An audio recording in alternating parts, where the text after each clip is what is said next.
Geneva থেকে জাতিসংঘের পূর্ণাঙ্গ তদন্ত রিপোর্ট প্রকাশ। হাসিনার পরিকল্পনা ও নির্দেশই জুলাই গণহত্যা।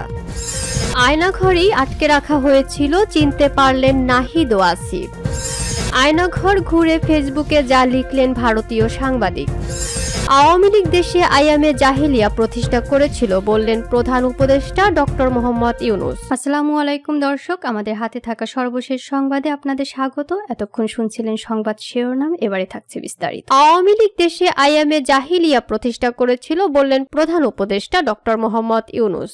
জুলাই গণ অভ্যুত্থানে ক্ষমতাচ্যুত আওয়ামী লীগ সরকার দেশে আইয়ামে জাহিলিয়া প্রতিষ্ঠা করেছিল বলে উল্লেখ করেছেন অন্তর্বর্তী সরকারের প্রধান উপদেষ্টা অধ্যাপক ডক্টর মোহাম্মদ ইউনূস। বুধবার গোপন বন্দিশালা ও টর্চার সেল হিসেবে পরিচিত আয়নাঘর পরিদর্শন শেষে অধ্যাপক ইউনূস একথা বলেন। তিনি বলেন, আইয়ামে জাহিলিয়া বলে একটা কথা আছে না, গত সরকার সেই আইয়ামে জাহিলিয়া প্রতিষ্ঠা করে গেছে সর্বক্ষেত্রে। এটা গোপন বন্দিশালা তার একটি নমুনা। বুধবার অধ্যাপক ইউনূস উপদেষ্টা পরিষদের সদস্য, গুম সংক্রান্ত তদন্ত কমিশনের সদস্য, ভুক্তভোগী ও সাংবাদিকদের নিয়ে রাজধানীর আগারগাঁও, কচুক্ষেত ও উত্তরা এলাকার 3টি গোপন বন্দিশালা পরিদর্শন করেন। আয়নাঘর বলে পরিচিত বন্দিশালা ঘুরে দেখে অধ্যাপক ইউনূস সাংবাদিকদের বলেন, বিভৎস দৃশ্য, নৃশংস জিনিস হয়েছে এখানে। তিনি বলেন, যতটাই শুনি মনে হয় অবিশ্বাস্য।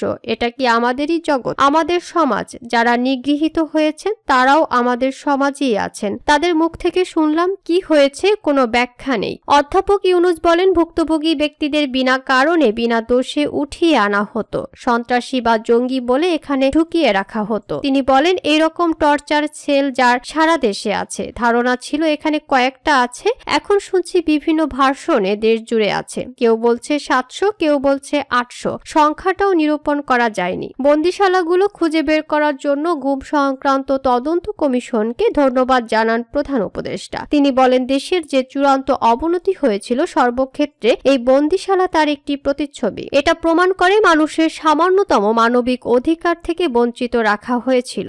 বন্দিশালাগুলো স্বৈরাচারী শাসনের প্রতিচ্ছবি হিসেবে জাতির কাছে বড় ডকুমেন্ট হবে বলে তিনি উল্লেখ করেন। অধ্যাপক ইউনূস বলেন, একজন বলেছিলেন যে খুপরির মধ্যে তাদেরকে রাখা হয়েছে।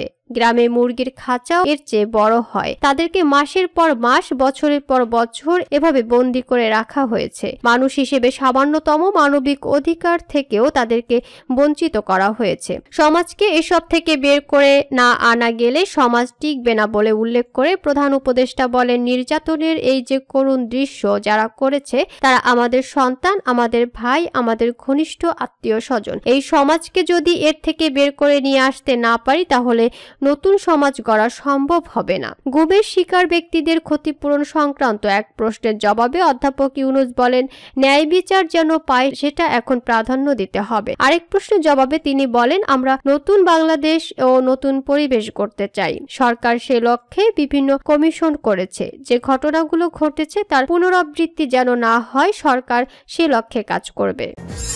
জেনেভা থেকে জাতিসংঘের পূর্ণাঙ্গ তদন্ত রিপোর্ট প্রকাশ।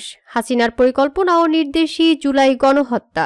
পতিত শেখ হাসিনাই জুলাই গণহত্যাকাণ্ডের মূল হোতা। তার সরাসরি পরিকল্পনা এবং নির্দেশে ওই হত্যাকাণ্ড সংঘটিত হয়েছে। শেখ হাসিনা জুলাই বিক্ষোভের নেতাদের হত্যা করে তাদের লাশ গুম করার নির্দেশ দিয়েছিলেন। বাংলাদেশের ইতিহাসে এই নারকীয় হত্যাকাণ্ডে অন্তত 1400 মানুষ নিহত হয়। নিহতদের মধ্যে শতকরা 13% শিশু।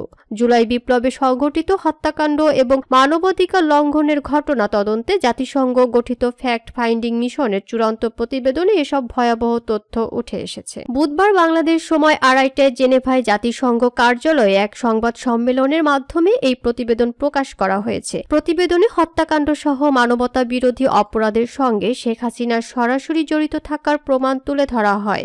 একজন পদস্থ কর্মকর্তা সাক্ষ্য দিয়ে বলেছেন, 19 জুলাই নিরাপত্তা বাহিনীর শীর্ষ কর্মকর্তাদের এক বৈঠক নির্দেশ দিয়ে তিনি বলেন, বিক্ষোভের মূল হোতা এবং যারা সমস্যা তৈরি করছে তাদের হত্যা করে লাশ গুম করে ফেলো। 4 আগস্ট সকালে এবং সন্ধ্যায় নিরাপত্তা নিরাপত্তা বাহিনীর শীর্ষ কর্তা ব্যক্তিদের নিয়ে জাতীয় নিরাপত্তা কাউন্সিলের 2টি বৈঠক করেন।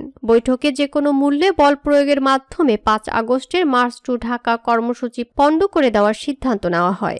প্রতিবেদনে জুলাই বিক্ষোভের সময় সংঘটিত হত্যাকাণ্ড এবং চরম মানবাধিকার লঙ্ঘনের ঘটনাকে মানবতা বিরোধী অপরাধ বলে আখ্যা দেওয়া হয়েছে।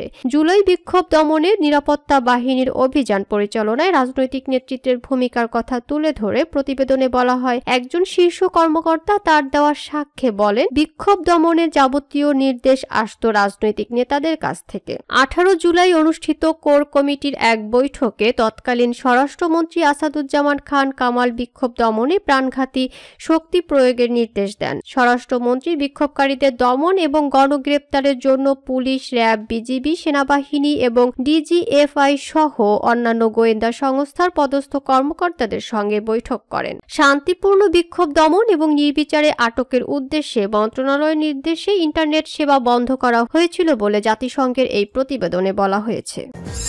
আয়নাঘরেই আটকে রাখা হয়েছিল, চিনতে পারলেন নাহিদ ও আসিফ। জুলাই আগস্টে বৈষম্য বিরোধী ছাত্র আন্দোলনের সময় তৎকালীন ছাত্রনেতা নাহিদ ইসলাম ও আসিফ মাহমুদ সজীব ভুঁইয়াকে তুলে নেওয়ার পর প্রতিরক্ষা গোয়েন্দা মহাপরিদপ্তরের টর্চাল সেলে আটকে রাখা হয়েছিল। বুধবার অন্তর্বর্তী সরকারের প্রধান উপদেষ্টা ডক্টর মোহাম্মদ ইউনূসের সঙ্গে আয়নাঘর পরিদর্শনে গিয়ে ডিজিএফআই এর সেই 2 টর্চাল সেল চিনতে পারার কথা জানিয়েছেন নাহিদ ও আসিফ। আয়নাঘর পরিদর্শনের পর নাহিদ জানান, তাকে যে কক্ষে আটকে রাখা হয়েছিল সেই কক্ষের একপাশে টয়লেট হিসেবে একটি বেসিনের মতো ছিল। 5 আগস্টের পর সেই সেলগুলোর মাঝের দেয়াল ভেঙে ফেলা হয়, দেয়াল রং করা হয়। আয়নাঘর পরিদর্শনের পর আসিফ জানান, তাকে যে কক্ষে আটকে রাখা হয়েছিল সেই কক্ষের দেয়ালের উপরের অংশের খোপগুলোতে অ্যাডজাস্ট ফ্যান ছিল।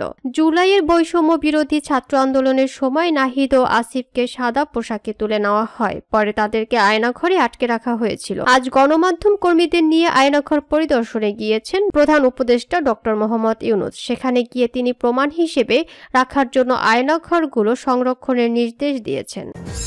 আয়নাঘর ঘুরে ফেসবুকে যা লিখলেন ভারতীয় সাংবাদিক। অন্তর্বর্তী সরকারের প্রধান উপদেষ্টা অধ্যাপক ডক্টর মোহাম্মদ ইউনূস দেশি বিদেশি গণমাধ্যম কর্মী ও ভুক্তভোগীদের নিয়ে বুধবার 12 ফেব্রুয়ারি সকালে আয়নাঘর পরিদর্শনে যান। এদিন ঢাকার কচুক্ষেতে ডিজিএফআই এবং উত্তরা ও আগারগাঁওয়ে র্যাবের আয়নাঘর পরিদর্শন করেন তারা। আয়নাঘর পরিদর্শনে প্রধান উপদেষ্টার সঙ্গী হন ভারতীয় সাংবাদিকরাও। সেখানে ছিলেন ইনস্ক্রিপ্টেড টমি এর সম্পাদক অর্ক দেব। এর আগে তিনি আনন্দবাজার ও নিউজ 18 সংবাদ মাধ্যমে কাজ করেছেন। আয়নাঘর পরিদর্শন শেষে অর্ক দেব সেখানকার একটি ইলেকট্রিক চেয়ারের ছবি নিজের ফেসবুকে পোস্ট করেছিলেন। পোস্ট করে লিখেছিলেন, এই চেয়ারটা দেখে রাখা জরুরি। ফ্যাসিবাদীদের জননী শেখ হাসিনার আয়নাঘরের একটি কক্ষে রাখা এই চেয়ার আগারগাঁও অঞ্চলে হাই ভ্যালু বন্দীদের ইলেকট্রিক শক দিতে ব্যবহার হতো এই চেয়ার। ডিজিএফআই এর কাউন্টার টেররিজম ইন্টেলিজেন্স ব্যুরো এই আয়নাঘরের দায়িত্বে ছিলেন।